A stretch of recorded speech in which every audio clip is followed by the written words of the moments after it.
তোমার স্বামী বিদেশ যাবে তাই তোমার টাকার প্রয়োজন, তাই তো? তাহলে শোনো, আমি তোমার সাথে একটি কাজ করতে চাই।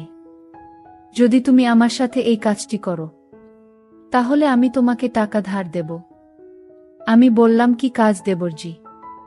হঠাৎ দেবরজি আমাকে ধাক্কা মেরে ফেলে দিল। তারপর দেবরজি আমার সাথে যা করল তা শুনলে বন্ধুরা, তোমাদের মাথা গরম হয়ে যাবে এবং তোমরা কাজ করতে বাধ্য হয়ে যাবে। তাহলে চলুন বন্ধুরা, গল্পটি শুরু করি। গল্পটি শুরু করার আগে বন্ধুরা, তোমাদের নিকট আমার বিশেষ অনুরোধ, দয়া করে তোমরা আমার চ্যানেলটি সাবস্ক্রাইব করে আমাকে সাপোর্ট করবা। হ্যালো বন্ধুরা, আমি পরিমণি, আমার বিয়ে হয়েছে 5 বছর হয়েছে। বন্ধুরা, আমার স্বামী একজন কাঠমিস্ত্রি। সে যে পরিমাণ টাকা ইনকাম করে, কাঠমিস্ত্রির কাজ করে, তা দিয়ে আমাদের সংসার চলে না। আমাদের অভাবের সংসার। তারপরও চিন্তা করলাম, আমার স্বামীকে আমি বিদেশ পাঠিয়ে দিব, যাতে করে আমাদের ফ্যামিলি সচ্ছল হতে পারে। আমরা আমাদের ফ্যামিলির অভাব দূর করার জন্য আমার স্বামীকে বিদেশ পাঠানোর চিন্তাভাবনা করলাম। কিন্তু আমাদের কাছে তো এত টাকা নেই। তাহলে কি করব? ইদানিং মিস্ত্রির কাজও খুব একটা বেশি পাচ্ছে না। দেশে যেন দুর্ভিক্ষ দেখা দিয়েছে। প্রতি মাসে যে পরিমাণ টাকা আয় করে তা দিয়ে আমাদের সংসার চলে না, আরও বরঞ্চ ঋণ হয়। বাজারে দ্রব্যমূল্যের যে দাম, তা দিয়ে আমাদের সংসার চালাতে খুব কষ্ট হয়। খুব কষ্ট করে আমি আমার স্বামীকে নিয়ে সংসার চালাই। মনে মনে ভাবলাম, এভাবে তো আর আমাদের সংসার চলবে না। বাজারে যে জিনিসপত্রের যে দাম, তা দেখে মনে হচ্ছে সামনে আমরা বড় বিপদে পড়ে যেতে হবে। চোখে মুখে সর্ষে ফুল দেখতে পেলাম। গ্রামের একজন প্রবাসী ভিসা দেওয়ার অফার দেয়। আমার স্বামী বিদেশ যাওয়ার ইচ্ছে জাগল। ভিসা বাবদ 4 লক্ষ টাকা লাগবে। কিন্তু হাতে টাকাকড়ি বলতে মোটেও নেই। উপায়ন্ত না দেখে আমার ভাসুর সিরাজ মিয়ার মাধ্যমে ব্যাংক হতে বিভিন্ন মানুষের নামে 3 লক্ষ টাকা ম্যানেজ করা হলো। বাকি টাকার ব্যবস্থা কিভাবে করি, তাই চিন্তায় পড়ে গেলাম। কোনো পথ পাচ্ছিলাম না। একদিন আমি আর আমার স্বামী বসে আলোচনা করলাম যে শহরে আমার স্বামীর 2 জন মামাতো ভাই থাকে। তাদের বাসায় গেলে কোনো সাহায্য পাওয়া যায় কিনা দেখা যেতে পারে। যেই ভাবা সেই কাজ। আমরা দিনক্ষণ ঠিক করে প্রথমে আমার দেবর বাসায় গিয়ে উঠলাম। আমার দেবর অবিবাহিত, সরকারি ভালো চাকরি করে, ভালো মাইনে পায়, তাছাড়া ভালো আউট ইনকাম তার। সেজন্য কোনো অভাব নেই বললেই চলে। সামনে বিয়ে করার প্ল্যান আছে বিধায় বিরাট আকারের একটি বাসা নিয়ে থাকেন। আমরা বিকেলে দেবরের বাসায় গিয়ে পৌঁছালাম। আমাদেরকে দেখে সে আশ্চর্য হয়ে গেল। সে বলল, আপনারা কোথায় হতে এলেন, কিভাবে এলেন, কি উদ্দেশ্যে এলেন? একসাথে অনেক প্রশ্ন করে আমাদেরকে বাসায় অভ্যর্থনা জানান। আমরা বাসায় ঢুকলাম, হাত মুখ ধুয়ে ফ্রেশ হলাম। দেবর বাড়ির সবার কথা জানতে চাইল। তাদেরও আমাদের বাড়ির সবার কথা তাকে জানালাম। আমরা যাওয়ার কিছুক্ষণের মধ্যেই আমার দেবর কাজের বুয়াকে আমাদের জন্য খাবার তৈরির নির্দেশ দিল। আমাদের উদ্দেশ্যের কথা এখনই বললাম না। রাতে খাওয়া দাওয়া সেরে বলল, প্ল্যান আছে। সন্ধ্যের সামান্য পরে আমার স্বামী বলল, আমি একটু আমার আরেক ভাইয়ের বাসা থেকে ঘুরে আসি। তারপর রাতে একসাথে খাওয়া দাওয়া করে কথা বলবো। দেবর বলল, রাতে ঠিক চলে আসবেন তো ভাইয়া? আমার স্বামী বলল, হ্যাঁ। তাহলে যান। শোনেন, যদি রাতে আপনি না আসেন, তাহলে আমি কিন্তু ভাবিকে আস্ত রাখব না বলে দিলাম। এই বলাতে আমরা 3 জনেই অট্টহাসিতে ভেঙে পড়লাম। আমার স্বামী চলে গেল। আমি আমার শিশু বাচ্চাকে খাওয়ালাম এবং তাকে ঘুম পাড়িয়ে দিলাম। আমরা দেবর ভাবি সোফায় বসে টিভি দেখছিলাম আর রাজ্যের নানা কথাতেই মশগুল হয়ে গেলাম। কথার ফাঁকে আমাদের উদ্দেশ্যের কথা বললাম। তোমার ভাই বিদেশ যেতে চায়, কিন্তু টাকার খুব অভাব। মোটামুটি টাকা জোগাড় করেছি, আরও 1 লক্ষ টাকা দরকার। তুমি দিতে পারবে ভাই? তাহলে আমাদের খুব উপকার হবে। আমি কথাটা উপস্থাপন করলাম। তারপর দেবর বলল, এত টাকা আমি একসাথে এখনো দেখিনি বলে দুষ্টুমির ছলে সোফায় কাত হয়ে পড়ে গেল। অভিনয় করার দরকার নাই বলে আমি তাকে টেনে তুললাম। এরপর আমরা রাতের খাবার খেয়ে নিলাম। আমার স্বামী সেদিন রাতে বাসায় আসলো না। তার জন্য অপেক্ষা করতে করতে আমরা শুয়ে রইলাম। নতুন জায়গা, তেমন ভালো ঘুম হলো না। সকালে স্বাভাবিকভাবে নাস্তা সেরে নিলাম। আমার স্বামী আসলে তাকে নাস্তা দিলাম। আমরা চলে যাবার প্ল্যান করলাম। তার আগে আবার একবার দেবকে টাকার কথা বললাম। দেব বলল, টাকা জোগাড় করতে আমার সপ্তাহখানেক সময় লাগবে। কখনো লাগবে তোমাদের টাকা? আমি বললাম, আগামী তারিখে 10 দিনের মধ্যে হলে আমাদের চলবে। আমার স্বামীর দিকে লক্ষ্য করে বলল, তাহলে আগামী সোমবার তুমি আবার এসো। আমি কিছু টাকা দিতে পারবো। বাকি টাকা তুমি অন্য কোথাও সংগ্রহ করতে পারো কিনা দেখ। আমার স্বামী কি যেন চিন্তা করল। তারপর বলল, তাহলে আমি তোর ভাবিকে রেখে যাই। তুই যত তাড়াতাড়ি পারিস টাকা জোগাড় হলে তোর ভাবিকে পাঠিয়ে দিস, কেমন? আমি আপত্তি করলাম। আমার স্বামী আড়ালে নিয়ে আমাকে বলল, যদি আমরা কেউ সামনে না থাকি তাহলে সে টাকা দেওয়ার ভুলে যাবে। আর তুমি এখানে থাকলে এমন কিছু ঘটবে না। তুমি এখানে থাকো, টাকা যে কোনো উপায়ে আমাদের পেতে হবে। আমি বাড়ি যাই, দেখি বাকি টাকার কি ব্যবস্থা করা যায়। আর তুমি বুঝিয়ে সুঝিয়ে বেশি টাকা নিতে পারবে কি না দেখবে। আমি রয়ে গেলাম। আমার স্বামী চলে গেল। আমার স্বামীকে গাড়িতে তুলে দিয়ে 1 ঘন্টার মধ্যে দেবর ফিরে আসলেও দিনে কোনো প্রকার দুষ্টুমি করেনি। রাত হলো, সে রাতের কথা। কিছুক্ষণ পর বলছি, রাত প্রায় 9টা বাজল। আমরা রাতে খাওয়া দাওয়া সেরে নিলাম। এবার ঘুমানোর পালা। আমি আমার শিশু সন্তানকে খাইয়ে ঘুম পাড়িয়ে নিলাম। আমি বিছানায় গিয়ে শুনলাম দেবর টিভি অন করে সোফায় আরাম করে বসল। বসে আমায় ডাকলো, ভাবি সোফায় আসো। আমি কোনো জবাব না দিয়ে বিছানায় শুয়ে রইলাম। একবার আমাকে ডেকে সাড়া না পাওয়ায় সোফা হতে উঠে আসলো এবং আমাকে ভাবি ভাবি বলে ডাকতে লাগলো। আমি সাড়া না দিয়ে পারলাম না। বললাম, অনেক রাত হয়েছে, ঘুমিয়ে পড়ো। এরপর সে বিছানায় গিয়ে শুয়ে পড়ল। কতক্ষণ ঘুমালাম জানি না, কেন আমার ঘুম ভেঙে গেল। আমার ঘুম ভাঙ্গার আমি দেখতে পেলাম আমার সবকিছু কেমন যেন এলোমেলো হয়ে আছে। মনে হচ্ছে অনেক বড় কিছু হয়ে গেছে আমার সাথে। বুঝতে পারলাম না ঘুমের মধ্যে কি ঘটনা ঘটে গেছে। মনে হচ্ছে আমার সাথে কেউ অন্য রকম কিছু করেছে। ভাবলাম আর থাকবো না, চলে যাব। আর আমার সাথে যে রাতে এইরকম হয়েছে তা আমি আমার দেবরকে কোনোভাবেই বুঝতে দেই নাই। না বোঝার ভান করলাম। তারপর সকালে নাস্তা খেলাম। মনে মনে ভাবলাম এখান থেকে চলে যাব। ঠিক সেই সময় আমার মনে পড়ল, এভাবে চলে গেলে স্বামীর টাকা জোগাড় হবে কিভাবে। নানান কথা ভাবতে ভাবতে সকাল 9টা বেজে গেল। আমার দেবর অফিসের যাবার জন্য প্রস্তুতি নিল।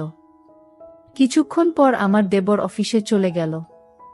আমি একা একা বাসায় বসে বসে টিভি দেখছিলাম আর আমার দেবর কখন আসবে তার পথ চেয়ে বসে রইলাম। অফিসে চলে যাওয়ার পর আমি সম্পূর্ণ একা বসে বসে টিভি দেখছিলাম। হঠাৎ দরজায় কড়া নাড়ল। দরজার পাশে গিয়ে জিজ্ঞেস করলাম, কে? বাহির হতে জবাব এলো, আমি কাজের বুয়া, তাই দরজা খুলে দিলাম। বুয়া পাক শাক সব শেষ করে আমার কাজ হয়ে গেছে বলে বিদায় নিয়ে চলে গেল। আমি আবার টিভি দেখায় মগ্ন হলাম। বেলা প্রায় 1টা বাজল। আমি স্নান করার জন্য প্রস্তুতি নিলাম। এমন সময় মোবাইলে বেজে উঠল। দৌড়ে গিয়ে রিসিভ করলাম। ওপার হতে আমার দেবর বলতে লাগল, ভাবি, আমি একজন 10,000 টাকা তোমাকে দিয়ে যাবে। তুমি টাকাটা রেখে দিওয়। লোকটা আমার খুব আপন। একটু ভালো করে মেহমানদারি করবেন। চা নাস্তা যা চায় তা দেবেন। কোনো কার্পণ্য করবেন না, বুঝলেন? টাকাগুলো আপনার জন্য। ঠিক আছে বলে দেবর ফোন রেখে দিল। আমি আবার টিভি দেখার জন্য সোফায় বসলাম। টিভিতে একটা ইংলিশ সিনেমা চলছে। এমন সময় দরজায় কড়া নাড়ার শব্দ হলো। দরজা খুলে দিলাম। একই দেখছি সম্পূর্ণ এক নিগ্রো মানুষ, প্রায় 6 ফুট লম্বা। হাতের আঙুলগুলো যেন আমাদের বাঙালিদের হাতের বাহুর মতো। যেমন লম্বা তেমনি হ্যান্ডসাম। লোকটি বাংলায় বলল, আসতে পারি ভাবি? আমি হেসে বললাম, হ্যাঁ আসুন। লোকটি সরাসরি সোফায় গিয়ে বসল। তাড়াতাড়ি চা নাস্তা তৈরি করে তাকে পরিবেশন করলাম। সে আমাকে দেখে মুচকি মুচকি হাসছে, আর মাঝে মাঝে আমার দিকে কেমন করে যেন চেয়ে রইল। সেই নিগ্রো লোকটি আমাকে বলল, ভাবি যদি কিছু মেন না করেন, আসুন আমরা একটু গল্প কি। আমি বললাম, ঠিক ভাই। আমারও তার সাথে গল্প করতে ভালোই লাগছিল। মোট কথা, এই নিগ্রো লোকটিকে দেখে আমারও তখন মাথার মধ্যে শয়তানি কাজ করছিল। মনে মনে ভাবলাম, ওই হালারটা যে শক্তি, আজকে আমি একটু বিদেশিদের হাতে খাবো, দেখেব তারা কেমন পারে। আর তাছাড়া আমার স্বামীরটা একেবারেই দুর্বল, তাই তাকে দেখে আমার খুব ইচ্ছা হলো। আবেগের বশবর্তী হয়ে তার সাথে গেছিলাম মাস্তি করতে। বাবারে বাবারে, এত ভয়ঙ্কর তারা! সেই রাতে আমি কোনো রকম জান নিয়ে ফিরছিলাম। মনে হচ্ছিল একটা পাহাড়ের উপর চাপা পড়ে গেছিলাম। সে তার কাজ করে আমার হাতে 10,000 টাকা আমার হাতে গুজে দিল। আমার খাতিরদারি তার নাকি বেশ ভালো লেগেছে। বিদায়ের সময় আমার কান্না এসে গেল। সে আমাকে বলল, কেঁদো না, যদি সম্ভব হয় আমি আবার একবার আসবা। তার চলে যাওয়ার পথে এক দৃষ্টিতে তাকিয়ে রইলাম। ভাবলাম সে যদি আমাকে সাথে নিয়ে নিত। বিকাল বেলায় আমার দেবর অফিস হতে ফিরে এসে লোকটির কথা জানতে চাইল। টাকা দিয়েছে কি না? বললাম, হ্যাঁ দিয়েছে। আমার দেব আশ্চর্য হয়ে আবার জানতে চাইলেন, তাহলে দিয়েছে? আমি বললাম, হ্যাঁ দিয়েছে। তো এতে আশ্চর্য হওয়ার কি আছে? আমার দেবর হেসে উঠে বলল, এমনি এমনি দেওয়ার কথা ছিল না। আমি কোনো কথা না বলে চুপ হয়ে রইলাম। আমার নীরবতাই সে যা বোঝার বুঝে গেল। আমাকে বলল, ভাবি দুনিয়াটা বড়ই কঠিন। কেউ কাউকে এমনি এমনি টাকা দিতে চায় না, সবাই বিনিময়ে চায়। ভাবি আপনার তো টাকা দরকার, আমি আপনাকে টাকা দেবার সব ব্যবস্থা করব। যদি আপনি আমার সাথে একটি কাজ করেন, তাহলে দেখবেন আপনার স্বামীর বিদেশ যাওয়ার টাকা 2 দিনেই জোগাড় হয়ে যাবে। তখন আমি বললাম, কি কাজ ভাই? তারপর আমার দেবর খুব আমতা আমতা করে বলতে লাগলেন। ভাবি কিভাবে যে আপনাকে বলি। তারপরও বলছি, যেহেতু আপনার টাকার খুবই প্রয়োজন। তো ভাবি, যদি আপনি আমার সাথে, মানে আমি যেভাবে বলি সেইভাবে বেশ কিছুদিন কাজ করেন, তাহলে আপনি অনেক টাকা পেয়ে যাবেন। আপনি শুধু, আমার একজন বিদেশি বন্ধু আছে, তাকে একটু খুশি করতে হবে। তাহলে দেখবেন সে খুশি হয়ে আপনাকে 2 লক্ষ টাকা দিবে। গতকালকে সে আমার মোবাইলে আপনার ছবি দেখেছে। আপনার ছবি দেখে আপনাকে উনার খুব পছন্দ হয়েছে। এখন আপনি যদি আমাকে সম্মতি দেন, তাহলে আমি তার সাথে কথা বলতে পারি। আমি মনে মনে ভাবলাম, আমার স্বামী বিদেশ যাওয়ার জন্য টাকাটা খুব জরুরি। আর তাছাড়াও কেউ এমনি এমনি আমায় টাকা দিবে না। বিনিময় ছাড়া কেউ কোনোদিন কিছু দিতে চায় না। তাই রাজি হয়ে গেলাম। আমি রাজি হওয়াতেই আমার দেবর অনেক খুশি হয়ে গেল। তারপর অদ্ভুত দৃষ্টিভঙ্গিতে সে আমাকে ধাক্কা মেরে ফেলে দিল।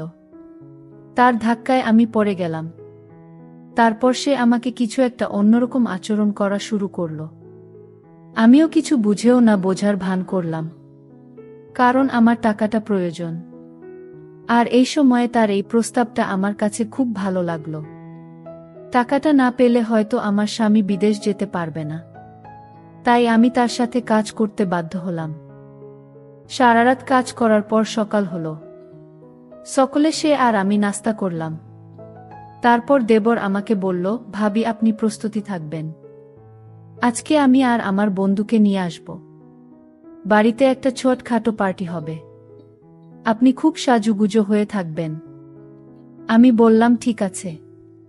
তারপর আমার দেবর অফিস থেকে ফেরার সময় তার বন্ধু মিস্টার টিকলুকে নিয়ে বাসায় আসলো। ওমাগো, দেখতে একেবারে গিগ্রোদের মতো, অনেক হ্যান্ডসাম, দেখতে একবারে কালো কিটকিটে। আমি বললাম, ওমাগো, তার সাথে যদি আমি যাই, তাহলে তো আমি শেষ হয়ে যাব। যাই হোক, তারপরেও আমাকে যেতে হবে, কারণ তার সাথে যদি যাই, তাহলে সে আমাকে অনেক অর্থ দিবে, যা দিয়ে আমি আমার স্বামীকে বিদেশ পাঠাতে পারব। যাই হোক, সে রাতে পার্টিতে অনেক নাচ গান করলাম, যার ফলে মনটা অনেক ভালো হয়ে গেল। রাত যখন গভীর হলো তখন দেখি সে ওই কালো লোকটা কি যেন কাচ্ছে। তারপর আমাকে বলল, কি ভাবি, খাবেন নাকি? আমি বললাম, টিকলু ভাই, কি এটা? সে বলল, অনেক মজার একটা জিনিস, খেয়েই দেখেন না। তারপর ওইটা খাওয়ার পর আমি যেন পাগল হয়ে গেলাম। অন্যরকম একটা সুখের প্রয়োজন মনে হলো। বন্ধুরা, তারপর এই কালো কুচকুচে লোকটা আমার সাথে এক অন্যরকম আচরণ করা শুরু করল। আমিও তার কথায় সায় দিতে থাকলাম। কি বলবো বন্ধুরা, মানুষেরটা এত পাওয়ারফুল হয় না। মনে হচ্ছিল যেন হিংস্র কোনো জানোয়ারের আক্রমণে পড়েছি। দিনটি ছিল আমার কাছে অনেক বিষাদময়, যদিও অনেক কষ্ট হয়েছিল। কিন্তু সবচেয়ে বড় কথা হলো, আমার তখন আমার টাকাটা খুবই প্রয়োজন ছিল। পরিশেষে বন্ধুরা, তোমাদেরকে আমি একটি কথাই বলবো, মানুষ যখন বিপদে পড়ে তখন অসম্ভব কাজ কেউ সম্ভব করে ফেলে। আমার ক্ষেত্রে ঠিক তাই হয়েছিল। যাই হোক বন্ধুরা, এত কিছুর পরেও এখন আমার স্বামী সন্তান নিয়ে খুব ভালো আছি। আমার স্বামী এখন বিদেশে প্রচুর টাকা ইনকাম করে। স্বামীর সংসার এবং সন্তানদেরকে নিয়ে আমি এখন তোমাদের দোয়ায় ভালো আছি। তোমরা সকলেই আমার জন্য দোয়া করবে। বন্ধুরা, ভিডিওটি যদি ভালো লাগে তাহলে একটি লাইক দিন। আর তোমরা যদি এইরকম ধরনের ইন্টারেস্টিং ভিডিও পেতে চাও তাহলে দয়া করে আমার চ্যানেলটি সাবস্ক্রাইব করো। পরিশেষে তোমাদের সকলের সুস্বাস্থ্য কামনা করি। ভিডিওটি দেখার জন্য তোমাদের সকলকে অসংখ্য ধন্যবাদ।